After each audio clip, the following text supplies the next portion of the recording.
প্রথম মেয়াদে ক্ষমতায় মার্কিন ভিসা প্রদানে যেসব বিধিনিষেধ জুড়ে দিয়েছিলেন সেসব আবারও ফিরিয়ে আনছেন মার্কিন প্রেসিডেন্ট ডোনাল্ড ট্রাম্প। প্রস্তুতি চলছে কংগ্রেসে উত্থাপনে।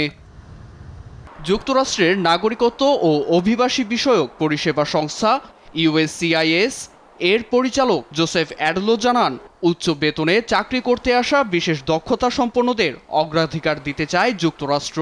নিউ ইয়র্ক টাইমসের সাক্ষাতে তিনি আরও বলেন, গুটি কয়েক প্রশ্ন মুখস্থ করে পরীক্ষায় বসছে অভিবাসন প্রত্যাশী ও চাকরি প্রার্থীরা।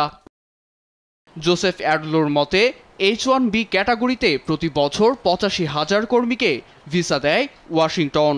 এতে ভিসা প্রদান পরীক্ষায় সংস্কার সহ নানাবিধ পদক্ষেপ নেওয়া হলে যুক্তরাষ্ট্র আরও দক্ষ ও কর্মক্ষম প্রার্থী পাবে, যা দেশের অর্থনীতি ও ব্যবসায় অবদান রাখবে বলে মত তার।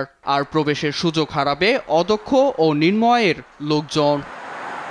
ট্রাম্পের এত সব জটিল নীতিমালা নিয়ে আছে আলোচনা ও সমালোচনা। বিশ্লেষকদের মতে এসব জটিল প্রক্রিয়ার জন্য দক্ষ কর্মীর বাজার হারাতে পারে যুক্তরাষ্ট্র।